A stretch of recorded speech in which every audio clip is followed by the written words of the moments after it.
everyone. This is Mrs. Brown from the Attleboro Public Library. Today I'm going to show you another 15-minute science experiment. I think you're really going to enjoy this experiment because we are going to make ice cream in a bag. That's right, we're going to make our own ice cream just by using a few things that we have around the house. Did you know that Sunday, July 19th is National Ice Cream Day? It is, which is why I thought this experiment would be fitting for this week. And on Wednesday, when I do my Facebook Live story time, I will be sure to add some ice cream stories in there. All right, let's get started. First, we have to make sure we have our safety protocols. We have our my lab coat here. It's to protect my clothing. And of course, we have our safety goggles. I know I mention this every week, but it's very important that we stay safe while we are doing science projects. Now, if you would like to reserve a bag of free materials, you can call us at 508-222-7820, or you can email me at attleborokids@salesinc.org. If you decide to pick up the materials, in there you will find the instruction sheet, you'll find some gallon-sized bags, you'll find some sugar, and you will find some rock salt.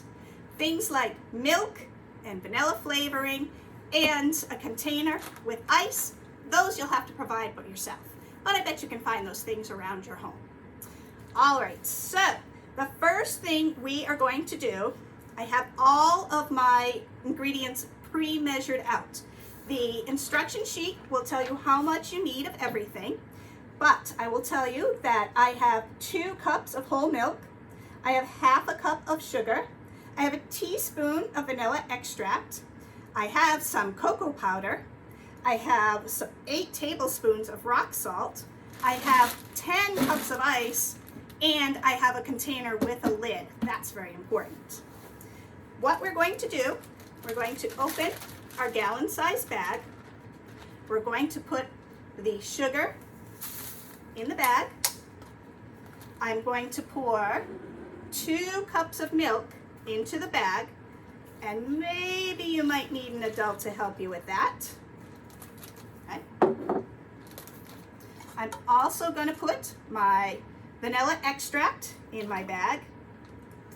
Now the reason I chose cocoa powder is because I really, really like chocolate ice cream. You don't have to use cocoa powder. You could use chocolate chips, or maybe you want to cut up some strawberries and put strawberries in there. You could crush up some Oreos. Whatever kind of flavor ice cream you like, that's the kind of flavoring that you put into your bag. Now I'm going to zip my bag, zip it up, let some of the air out of it. Zip it up. I am going to put it in a second bag.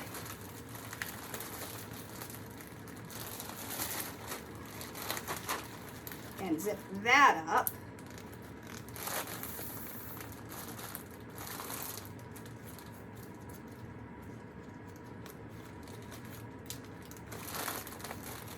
And just to be extra careful, I'm even going to put it in a third bag. Now, why am I putting it in so many bags? Well, I will show you. In our container, we are going to put our ice. This is just regular ice cubes I got from my freezer. And we are going to put our rock salt.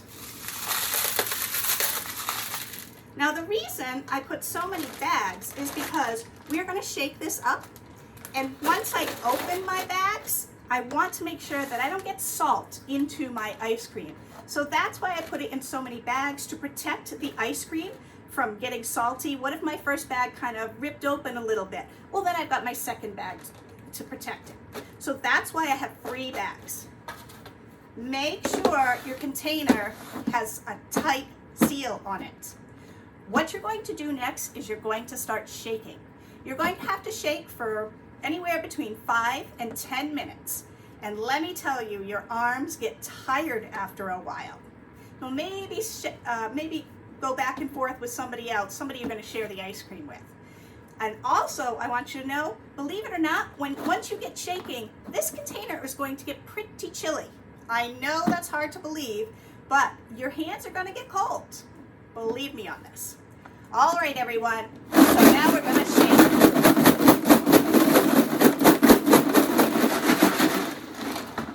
All right, I have been shaking for about 10 minutes and my arms are tired.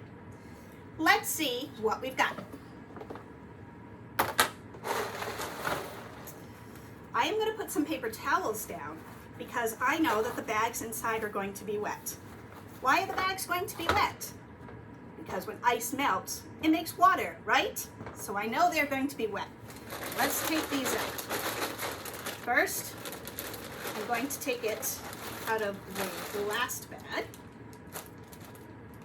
Then I will open my second bag and my inside bag. Oh, that looks good.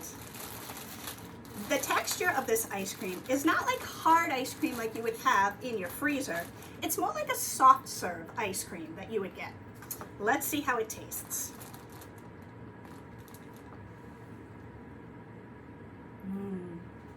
That is very tasty. So how did this work? Why could we put some ingredients in a bag, put it in a container with ice, and make ice cream? Well, it all has to do with the salt that we added. Rock salt is a little different than the salt that you use on food. Rock salt is more like the salt that we use on roads in the winter to melt the ice. The rock salt lowers the melting point of the ice, but in order for the ice to melt, it has to get heat from somewhere, so it takes the heat from the ice cream in the bag. If the ice is taking the heat, that means the ice cream has a chance to freeze. And that's why it's like a soft serve. If I put this bag in my freezer and left it overnight, I could get it nice and hard. But when I make it like this, it's kind of a soft serve texture. I hope you guys all enjoyed this experiment. If you would like to pick up some free materials, then you can give us a call at 508-222-7820, or you can email me at attleborokids@salesinc.org. I'll give you the materials for free, along with the instruction sheet. You can also find the instruction sheet right on our website. So if you don't need to pick up the materials, you can still do this experiment at home. I hope you enjoyed today's 15-minute science experiment, and I will see you all next week. Bye-bye.